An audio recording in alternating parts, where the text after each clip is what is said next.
Buenas tardes muchachos, ¿cómo están ustedes? Hoy vamos a estar trabajando con la parte que tiene que ver con las teorías del aprendizaje y su relación con los estilos de aprendizaje y las apps educativas. Como les comentaba la vez pasada, todo eso está correlacionado. Las apps educativas tienen un sustento teórico fundamentado en las teorías del aprendizaje y tienen un sustento también centrado en todo lo que tiene que ver con los estilos de aprendizaje. Entonces, hay apps educativas que potencian la parte auditiva, hay otros que potencian la parte verbal, hay otros que potencian la parte kinestésica y otros la parte visual, como una mezcla. Entonces, en este sentido, vamos a ir entonces profundizando un poco en esta clase de hoy sobre esos aspectos para después comenzar a ver todo lo que tiene que ver con las apps educativas para realizar la actividad que tiene este módulo, que tiene que ver con las teorías del aprendizaje y ya ir trabajando con las apps. Ahora, ¿qué son las teorías del aprendizaje? Son marcos conceptuales que explican cómo las personas adquieren el conocimiento, es decir, nos plantean cómo la persona se apropia de lo que aprende y la manera como lo procesa y cómo lo integra a sus esquemas cognitivos previos. Entonces, un poco lo que buscan las teorías del aprendizaje es comprender esos mecanismos internos que favorecen la atención y la memorización de los contenidos que estamos trabajando y que estos procesos de memorización permanezcan a lo largo del tiempo y puedan establecer conexiones neuronales que permitan entonces un cambio de conducta. Entonces, aprendizaje es muy o está muy centrado con los cambios de conducta. La teoría del aprendizaje lo que buscan es explicar estos mecanismos y uno lo explican desde el punto de vista social, otros lo explican desde el punto de vista conductual y otros lo explican desde el punto de vista cognitivo. Pero si nos vemos que lo vamos a ver más adelante desde el proceso de aprendizaje activo, es una fusión de todas las teorías, porque cuando tú aprendes con el otro, estás aprendiendo de manera social, pero vas integrando contenidos en tu esquema de aprendizaje, que sería lo cognitivo, pero también es conductual porque cuando tú aprendes tienes un cambio de conducta. Aquí podemos ver algunas de las teorías más comunes que se plantean en el escenario de lo que tiene que ver con las teorías del aprendizaje. Entonces tenemos las teorías y tenemos los enfoques pedagógicos. Las teorías nos explican, nos dan el marco de referencia biopsicosocial y los enfoques pedagógicos nos dicen cómo esas teorías se pueden ir adaptando en las prácticas. ¿Cuáles son las teorías más comunes? La teoría conductual, la teoría del aprendizaje significativo, la teoría del aprendizaje social y la teoría del aprendizaje cognitivo. Y eso nos va a dar varios enfoques. Tenemos el enfoque de Montessori, tenemos el enfoque de Pablo Freire orientado hacia la pedagogía social, tenemos el enfoque de John Dewey sobre todo lo que tiene que ver con la autonomía del aprendizaje. Entonces, un poco eso es lo que va potenciando o nos va dando a nosotros luces para poder trabajar y potenciar ese sentido del aprendizaje. Ahora, ¿qué es aprender? Se refiere a los cambios de conducta relativamente permanentes. Estos cambios de conducta relativamente permanentes se le dice así porque pueden ser modificados.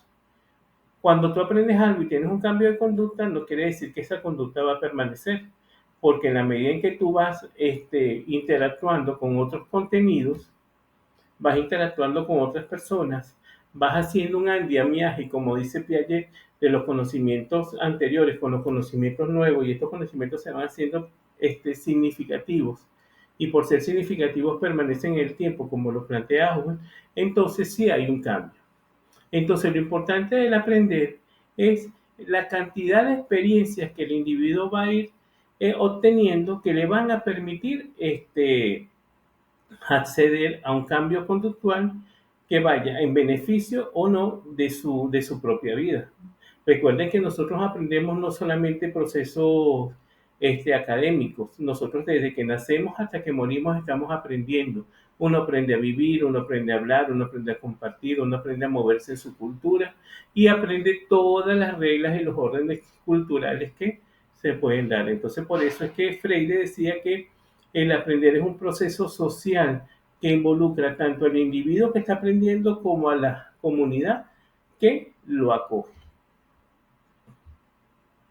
Ahora, todas estas teorías del aprendizaje nos llevan a algo que se llama aprendizaje activo. El aprendizaje activo lo que busca es unir diferentes teorías pedagógicas en una sola. El aprendizaje activo lo que quiere es que explicar un poco cómo los procesos sociales, cómo los procesos cognitivos, cómo los procesos conductuales, cómo la autonomía, cómo el estudiar a partir del individuo y no del entorno va a favorecer mi crecimiento como persona. Entonces, el aprendizaje activo viene siendo definido como un enfoque pedagógico, no es una teoría, es un enfoque. Entonces, recuerden lo que les decía, los enfoques pedagógicos se nutren y toman lo mejor de cada una de las teorías existentes, donde los estudiantes participan activamente en su proceso de aprendizaje y no son los típicos receptores pasivos. Entonces, en este sentido, partimos de que el aprendizaje activo surge de la propuesta constructivista por allá por el año 2000 y que se fue nutriendo de todos los avances que se vienen dando en la neurociencia. Entonces, el individuo es constructor de su propio aprendizaje, pero él no puede construir solo, él necesita del apoyo social, él necesita de la zona de desarrollo próximo que lo deben haber visto o lo verán ustedes en psicología o en pedagogía. Él necesita de aprendizaje que sean verdaderamente significativos, que lo conecten con los saberes previos que él trae, porque ningún estudiante viene sin saberes previos. Entonces, fíjense que es una mezcla de tendencias y condiciones que se van presentando. ¿Para qué? Para que se dé el proceso de aprendizaje. Pero ahora visto desde otra perspectiva, no como el estudiante como un ente pasivo, sino como un ente activo, como un ente que tiene voz, voto y derecho. Es alguien que puede decidir en un momento dado qué necesita y qué no necesita aprender y gestionar esa necesidad de aprendizaje. Y por eso es que las TIC se favorecen mucho de este enfoque pedagógico, porque las TIC van a ir orientadas a tocar, ¿verdad?, esos elementos que el individuo necesita potenciar. Ahora, ¿cuáles son las características? Ahora, ¿cuáles son las características del aprendizaje activo? Las características del aprendizaje activo tienen como referencia, primero, que se propicia la participación activa del estudiante, en el sentido de que ya no es un ente pasivo que supuestamente recibe los conocimientos, que el estudiante, el docente es el que decide qué va a aprender y qué no va a aprender y establece cuáles son sus capacidades o no de aprendizaje, sino que ahora el estudiante es capaz de decidir cómo puede avanzar, qué puede lograr, hasta dónde puede llegar, porque se basa este proceso en un trabajo muy pegado a lo que es aprender por proyectos. El alumno tiene unos objetivos de aprendizaje, tiene unas metas de logro y él va construyendo su aprendizaje en la medida en que se va acercando a esas metas de logro. Entonces, están centrados en las necesidades e intereses del estudiante. Esto no quiere decir que nosotros vamos a romper con el paradigma o vamos a romper con el diseño curricular, sino que la manera como yo le presento al estudiante todos los contenidos relacionados con el diseño curricular tienen que partir primero de sus necesidades. Por ejemplo, en el aprendizaje activo, en el aprendizaje tradicional, todo el mundo aprendía las tablas de multiplicar de una misma manera. En el aprendizaje activo se hace la referencia de que los alumnos deben tener adecuaciones curriculares según su capacidad para acceder al contenido y su capacidad para comprender el contenido. Entonces yo puedo tener alumnos que están dividiendo por el método directo, alumnos que están dividiendo por el método de la resta y alumnos que están dividiendo por el método japonés o el método ruso, que es el de las líneas y los puntos. Entonces, eso me va a permitir a mí que haya una mayor dinámica en cuanto al trabajo, porque no se estandarizan en este sentido los contenidos, sino que se propician oportunidades de aprendizaje donde, a través de la zona del desarrollo próximo, un estudiante puede aprender del otro.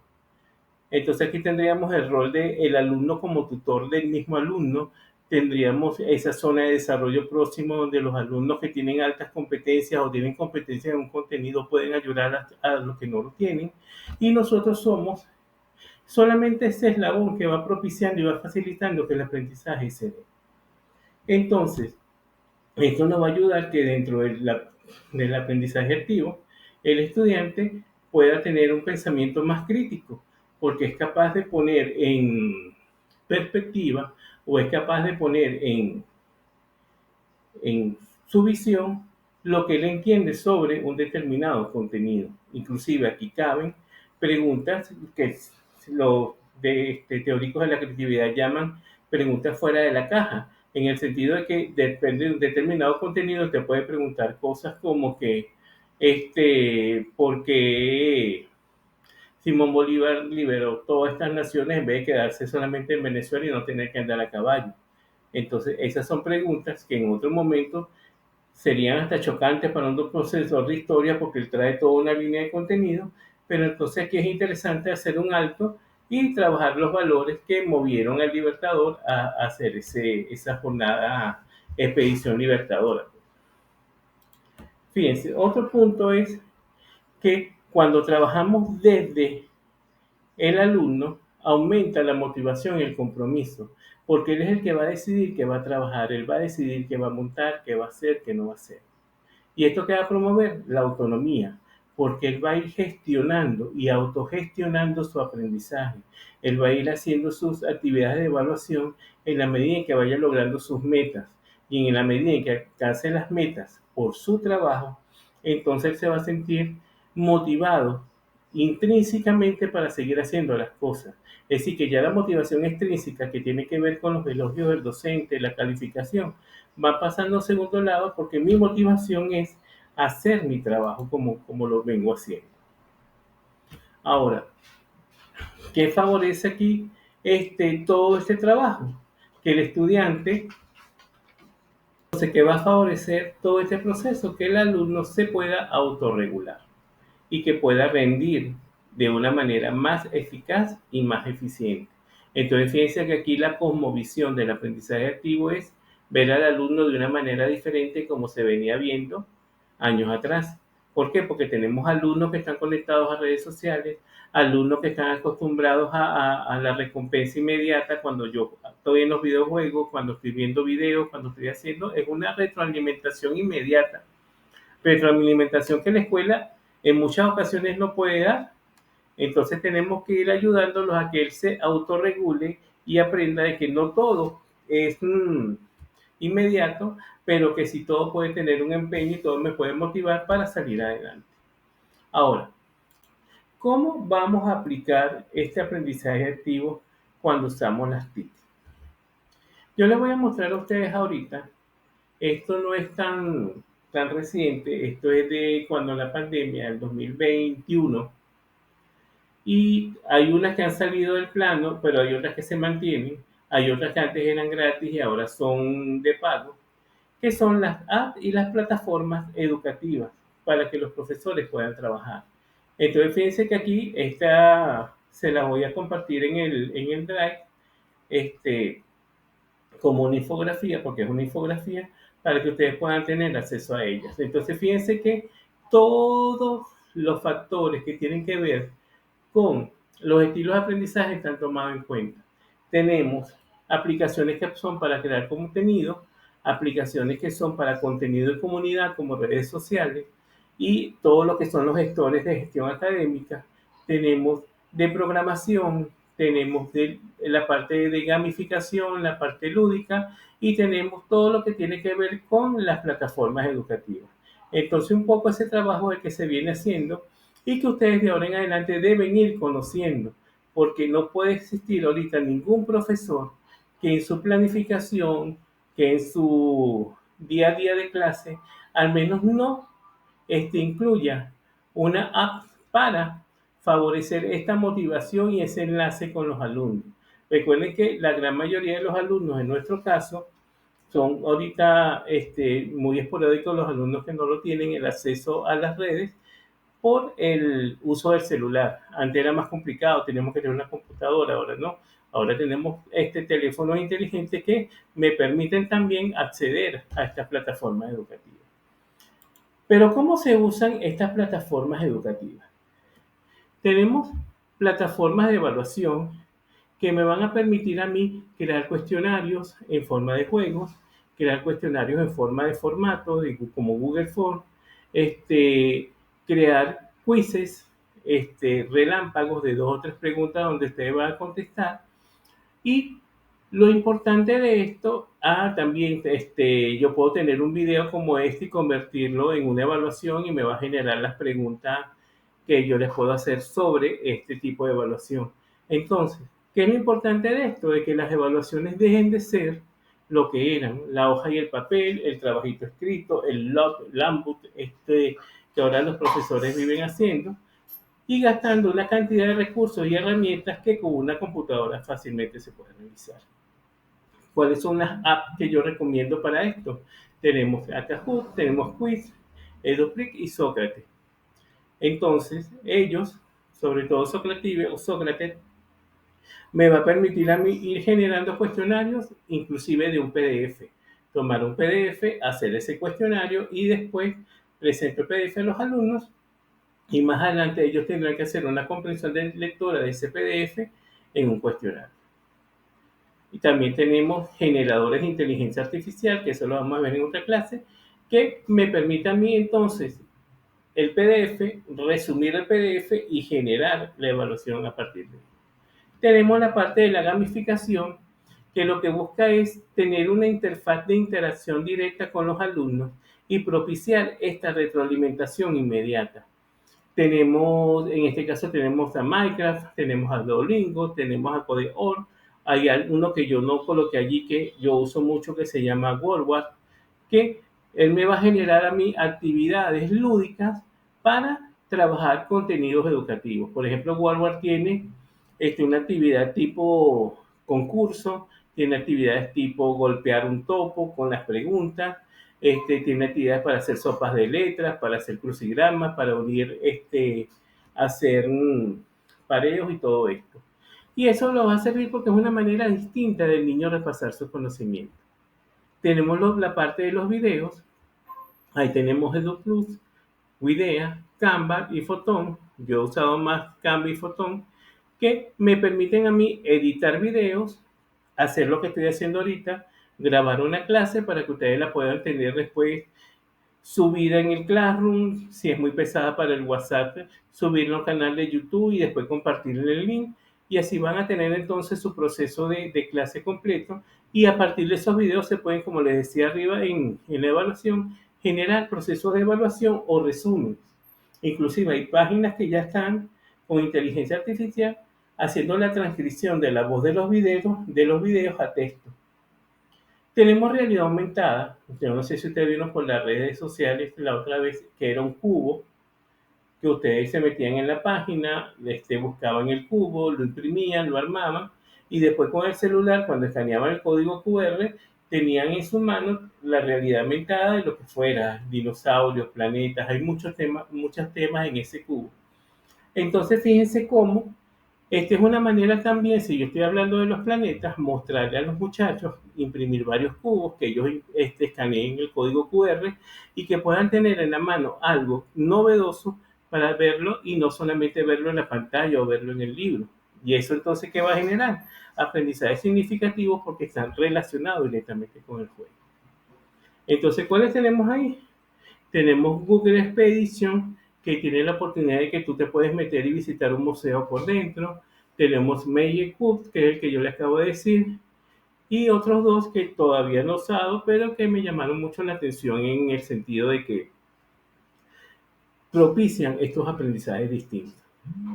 Tenemos la realidad virtual y ahí tenemos a Google Earth, que podemos conocer cualquier lugar del mundo, inclusive acercarnos y ver sus características y condiciones, buenísimo para trabajar todo lo que es ciencia de la Tierra, geografía, todo lo que tiene que ver con inicial también, porque yo puedo hacer mostrarle a los niños un desierto y mostrarle a los niños una selva a través de Google Earth, y entonces ellos van a poder vivir esa situación al momento.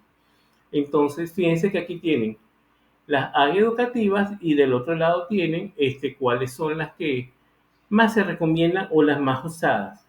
Yo me metí en el top 10 y busqué las que más me parece a mí que están ahorita en boga. En cuanto a creación de contenido, todo lo que tiene que ver con fichas, actividades, presentaciones, infografías, mapas mentales, mapas conceptuales, esquemas, tenemos entonces aplicaciones muy buenas como Canva, Geniality y Prezi. Yo las utilizo las tres son muy buenas. Geniality y Prezi piden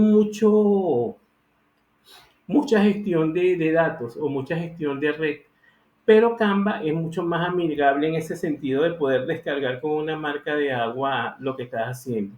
Geniality y Prezi, si no son pro o no son pro for education, no se los va a permitir. Hay unas maneras de hacerlo siempre que tengan un correo institucional. Es decir, que aquellas personas que trabajan en el colegio que tienen un correo institucional pueden entrar con su correo institucional y van a tener muchas aplicaciones de pro en esta app que les estoy mostrando.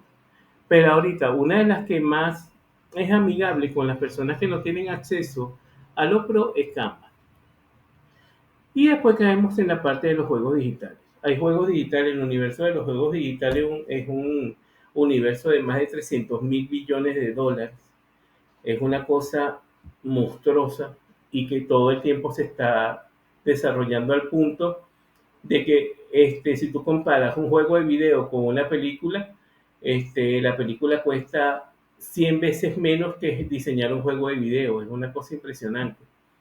Pero bueno, en educación, ¿qué juegos han ido evolucionando también para dar ese apoyo educativo?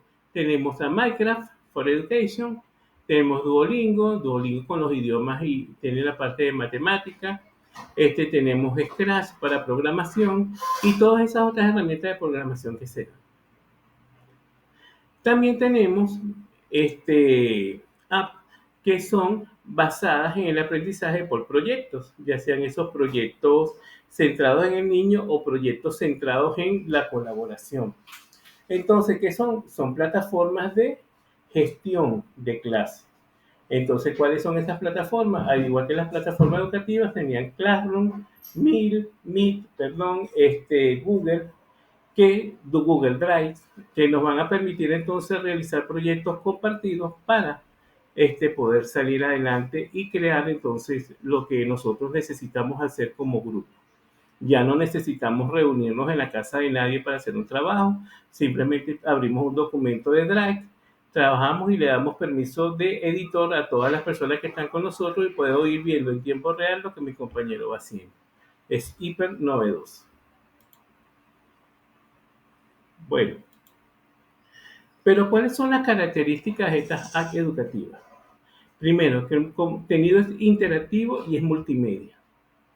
Ahí se utiliza todo lo que tiene que ver con la parte de las inteligencias múltiples y los estilos de aprendizaje. También tenemos que recordar que el aprendizaje no solo ocurre en el aula, sino que en las redes también se da el conocimiento.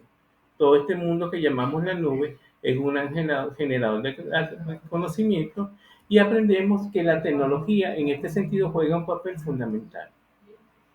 Otra de las características es que tenemos acceso flexible y de cualquier lugar y que se puede ir personalizando el aprendizaje en el sentido que vamos construyendo con el alumno eslabones de metas, eslabones de objetivos que lo van a ayudar a él a alcanzar su progreso.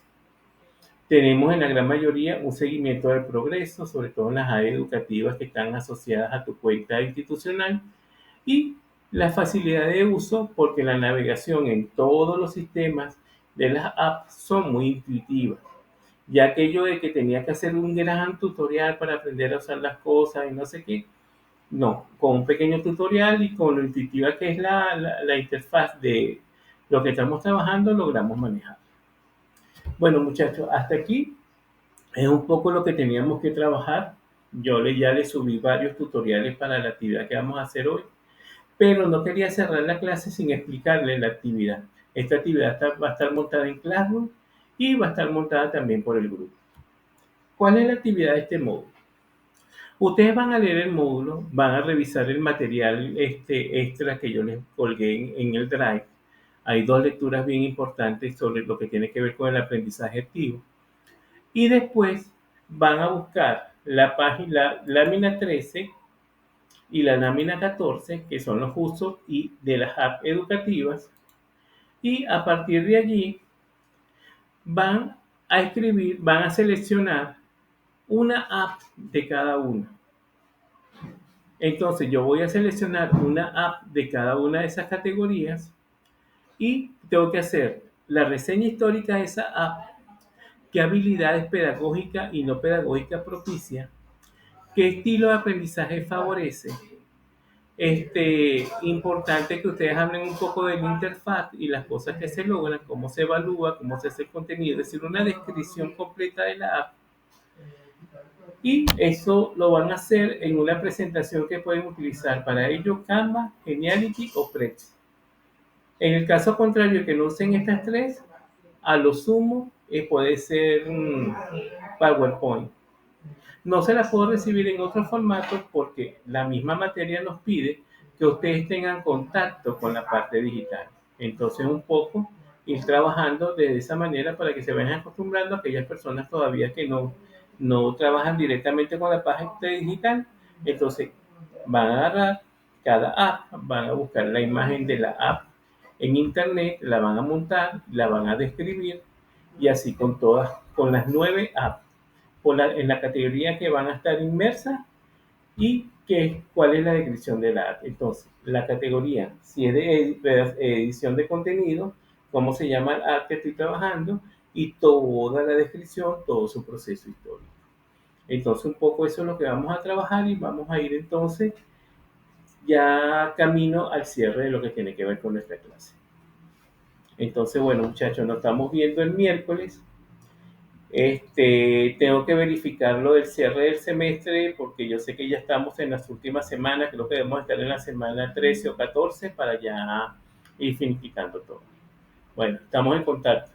Esto lo subo por WhatsApp y lo subo por el YouTube. ¿Ok?